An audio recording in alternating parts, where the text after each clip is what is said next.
Don't worry, I have your back. Can I share with you quickly the story of The Horse and His Boy by C.S. Lewis? C.S. Lewis was a brilliant Christian writer, and all the stories we know from the Chronicles of Narnia were written by him. His stories are exciting adventures of another world with talking beasts and magic and witches, but really they're not just fairy tales. As you read, you discover many hidden truths about God, about Satan and his tricks, about us and our struggles. Keep this in mind as you listen to the story. So, the story begins in the kingdom of Calorman, where a grand looking stranger arrived at a poor fisherman's hut, riding his war horse. He demanded food and shelter. And later, the fisherman's son, Shasta, the main person in our story, overheard the two men talking. Apparently, the man wanted to buy him as a slave. But what amazed him even more was that the fisherman said that he wasn't his father at all. He had found him as a baby in the boat in the sea. And all these years, he had just been making use of him. That night was a night of wonders because by accident, Shasta discovered that the stranger's horse was not an ordinary horse. He was a talking horse from the kingdom of Narnia in the north. The two of them, the horse and the boy, ran away together that night, heading for Narnia. They had a lot of exciting adventures on the way. Shasta learned to ride the horse, falling many times a day. They were chased by lions, and suddenly they found themselves riding side by side with another talking horse and her rider, a young noble woman. The girl's name was Aravis. And they were also heading for Narnia. So now there were 4 of them on their journey. This is Aravis telling her story to the others, why she ran away.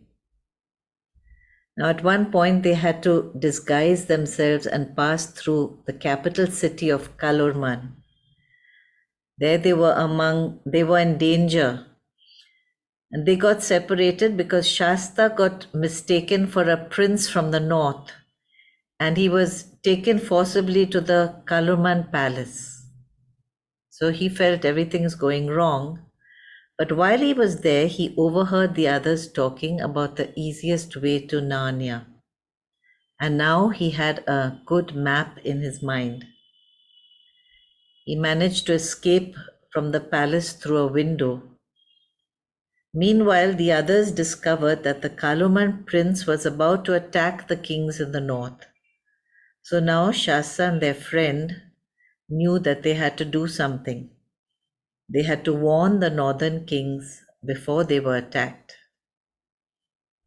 During the adventures, Shasta had to spend a night all alone near some tombs on the edge of the desert.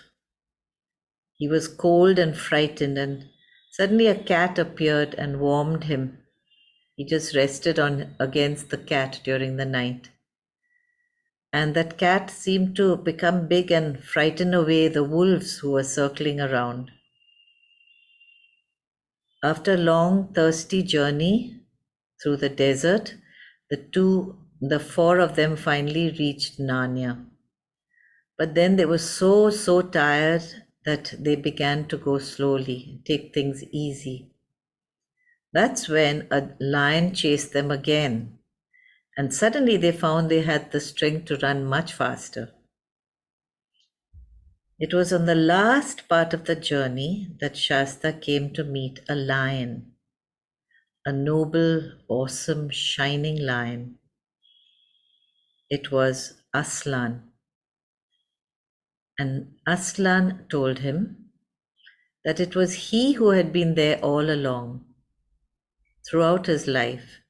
He was the one who had pushed his boat ashore when he was a baby. He was the one who chased them so that they would meet up with Aravis and her horse. He was the cat who had warmed him and chased away the wolves. He was the lion who chased them again and made them get new strength to move on and complete their mission. So, to cut the story short, Shasta was able to warn the kings about the attack. There was a fierce battle, and the city was saved. And that's when Shasta met the king, who turned out to be his real father. He heard that when he was a baby, there had been a prophecy that he would save the kingdom from danger. This had made the enemies kidnap him, and his father had never seen him again. So Shasta was reunited with his twin brother and his father, and went on to become a brave and wise king. In the gospel today, you will hear Jesus speaking to us just like Aslan, the great lion in the story. We will discover some things about our own life, and Jesus will make some important statements. So let's see if you can pick them up. I'm going to ask you about them later. But let's read the gospel. A reading from the Gospel of St. John, chapter 14. Jesus said to his disciples, "Do not let your hearts be troubled. Believe in God, believe also in me. In my Father's house there are many dwelling places. If it were not so, would I have told you that I go to prepare a place for you? And if I go and prepare a place for you, I will come again and will take you to myself, so that where I am, there you may also be. And you know the way to the place where I am going." Thomas said to him, "Lord, we do not know where you are going. How can we know the way?" Jesus said to him, "I am the way and the truth and the life. No one comes to the Father except through me. If you know me, you will know my Father also. And from now on you do know him and have seen him. Very truly I tell you, the one who believes in me will also do the works that I do, and in fact will do greater works than these, because I am going to the Father." The word of the Lord. So just one or two questions. So there was a word that Jesus kept repeating, something that he wants us to do. What was that word? What does Jesus want us to do? He wants us to believe. And what does he want us to believe? He told his disciples some things that he wanted them to believe. What statements did he make? Let's see if you remember enough to unjumble these statements of Jesus. In my Father's house, there are many dwelling places. Jesus is talking about heaven. Next statement, I go to prepare a place for you. When Jesus said this, the disciples must have looked unbelieving. So he said, would I say such a thing if it were not true? Yes, there is a place waiting for you. I'm going to prepare a place. And then he said something more.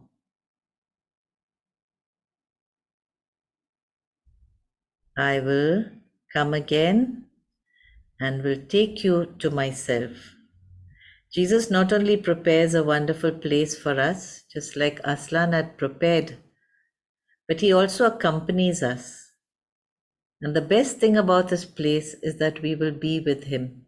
Jesus said, we will be together forever. Then Jesus said, you know the way to the place. Again, the disciples were confused, no? And Andrew said, how do we know the way? We don't even know where you are going. And what did Jesus reply? I am the way and the truth and the life. I think we've all heard this famous claim of Jesus, but do we believe it? If we really believe it, we would not search anywhere else. Then Jesus made one more statement, which shows that, which gives us a hint about our part. What did he say? The one who believes in me will also do the works that I do. Now he's showing us that we're not just here to survive or just to enjoy our life. We can enjoy it, but there is a job for us to do, a mission, just as Shasta had a mission. So do you see any similarity between you and Shasta and Jesus and Aslan? C.S. Lewis has very cunningly put it all in. So I found a few things. We too have a mission. Even before we were born, God had a plan for us. We have to do difficult things. It is an adventure, and there are tough things, and we have to do things also. But God is with us. He has our back. And God works through things that seem to be going wrong. When Shasta was captured and taken to the palace, he must have thought, oh no, everything is going wrong. But that's where he got the information he needed, the map. When we feel like giving up, he gives us extra strength. And he also gives us companions along the way. Though sometimes we have to do things alone. And something really good and also true, we too are princes and princesses. We may not realize it. And our home is a king's palace. This is true because Jesus said it. And we have the road map. What is the map? Jesus himself is the way. So if we follow his word, if we live close to Jesus, we will definitely achieve our mission and reach our goal.